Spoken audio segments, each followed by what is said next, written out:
इथे उपस्थित असणारे आपल्या सर्वांचे लाडके भाऊ आदरणीय शेलके साहेब,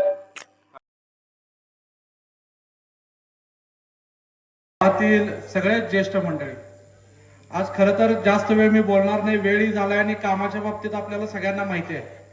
पण सलगर हे गाव ग्रामीण भागातलं एक बाजारपेठ म्हणून केंद्रस्थानी असणारं गाव आहे आणि या गावाचा विकास व्हावा म्हणून खरं आम्हाला समाधान एवढ्या गोष्टीचं आहे की तानाजी आप्पा असतील, कोळेकर साहेब असतील किंवा आमचं विजयराव असेल, गाव पातळीवर अनेक मतभेद तीव्र पद्धतीचे असतात, पण गावचे मतभेद विसरून या गावचा विकास व्हावा या भावनेतनं आपण तिघे एकत्र आला, त्याबद्दल आमच्यासारख्या कार्यकर्त्याला खरंखर समाधान आहे. आणि या गावच्या सिद्धेश्वराला आमची हीच प्रार्थना असेल की आपण अखंडपणे गावच्या विकासासाठी असे एकत्रितच राहावं, जेणेकरून भाऊंनाही मताधिक्य चांगलं मिळेल आणि भविष्यात फंड या गावाला चांगला मिळेल.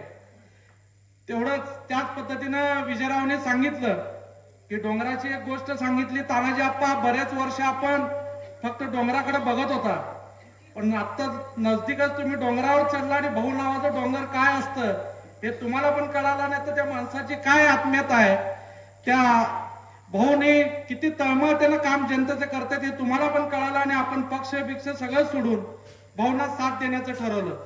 खरं तर काम होत असतं, रस्ते, गटार, ड्रेनेज, पाणी हे होत असतं, पण मूलभूत सुविधा झाल्यानंतर आपण काय करावं, तर मला आवर्जून सांगावं लागतं की या ग्रामीण भागामध्ये असेल, शेंडगे तात्या तुम्ही महाराष्ट्रामध्ये अनेक ठिकाणी फिरत असेल, पण भाऊ एक उत्तम उदाहरण ह्याच्यासाठी आहे की भाऊंची काम करण्याची पद्धत वेगळी आहे. इथं काम करत असताना तो कुठल्या पक्षाचा आहे, कुठल्या जातीचा आहे, कुठल्या गटाचा आहे हे कधीच या माणसानं बघितलं नाही. आपल्याकडे येणारा माणूस या कामाच्या भावनेनं येतो, त्याचं काम आपण केलं पाहिजे या प्रामाणिक भावनेनं काम करणारा म्हणजे भाऊ आहे. आणि म्हणून आज मला आवर्जून सांगावं लागेल की ग्रामीण भागामध्ये असेल, शहरी भागामध्ये असेल, मराठा समाज असेल, जैन समाज असेल, मुस्लिम असेल, बौद्ध विहार असतील, आज ग्रामीण सारख्या भागामध्ये 3-3 मराठा समाजाची भवन बांधली गेली. आज मिरज शहरामध्ये मागच्याच महिन्यामध्ये 55 लाख रुपये खर्चून भाऊंनी मराठा समाजाचं भवन बांधलं. सगळ्याच समाजाच्या बाबतीत असं आहे, म्हणजे कुठल्या समाजाला आपण मागं सोडायचं नाही, आपल्यासाठी येणाऱ्या माणसाचं काम करायची भावना भाऊंची आहे. आणि नुसता रस्ते, ड्रेनेज ह्याच्या पलीकडे आपण काहीतरी समाजाचं देणं लागतो. आज आपण अनेकांची मिरज शहरातून आपण अनेक गावात, मोठमोठ्या गावांना जात असतात. आज मला आवर्जून उल्लेख करावा लागेल की पश्चिम महाराष्ट्रामधलं सगळ्यात भव्य दिव्य असं एसटी स्टँड भाऊ मागच्या महिन्यातच काम चालू केलंय. नुसतं एसटी स्टँड बांधून आपण थांबलो नाही, आज 36 कोटीचं एसटी स्टँड आपण मिरज शहरात बांधतोय, जे ग्रामीण भागाशी कनेक्टेड आहे. तेवढ्यावर भाऊ थांबले नाहीत. आपल्या ग्रामीण भागातील अनेक महिला असतील, गोरगरीब लोक असतील, आपल्या मिरज सिव्हिल हॉस्पिटलला दवाखान्यासाठी जातात.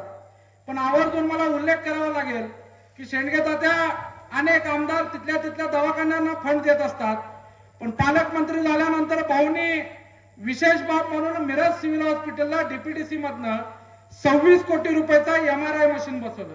महाराष्ट्रातलं एकमेव उदाहरण आहे की त्या एखाद्या पालकमंत्र्यांनी सिव्हिल हॉस्पिटलला 26 कोटीचं MRI बसवलं.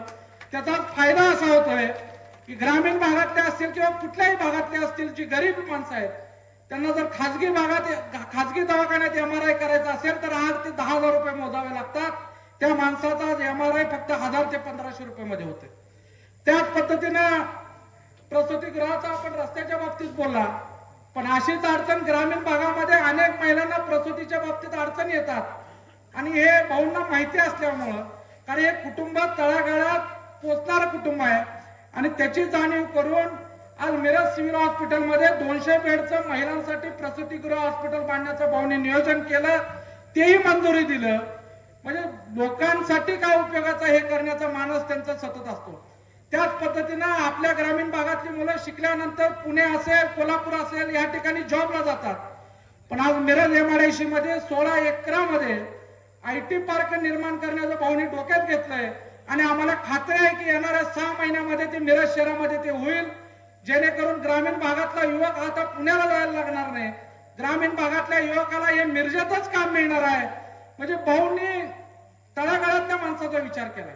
भविष्याच्या दृष्टीनं भाऊंच्या संकल्पना फार सरपंच साहेब आणि विजयराव चांगले आहेत.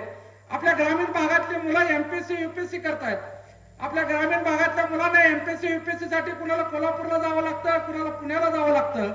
पण भाऊने आता ठरवलंय की ग्रामीण भागामध्ये रस्ते, ड्रेनेज ही कामं आता आपली झालेली आहेत.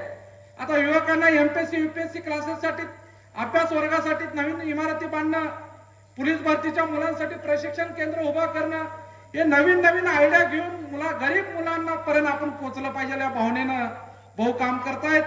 आणि मी ह्याच विजयराव असतील, कोळेकर दादा असतील, तानाजी आप्पा असतील, आपण सगळीकडे प्रचाराला फिरतोय. भाऊ निवडून येण्याची शंका कुणाच्याच मनात नाही. पण 15 वर्ष या माणसानं आपल्यासाठी जर प्रामाणिक काम केलं असेल तर आपल्या सगळ्यांची जबाबदारी की या माणसाला महाराष्ट्रामध्ये उच्चांक मताने निवडून द्यायचं आहे.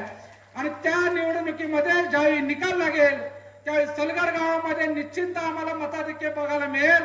सिद्धेश्वराच्या चरणी प्रार्थना करतो की ते मताधिक्य ग्रामीण भागातनं या सलगर गावचं जास्त असावं, एवढीच आपल्या सगळ्यांना विनंती करतो. आणि आपण सगळे इथं आलात त्याबद्दल धन्यवाद.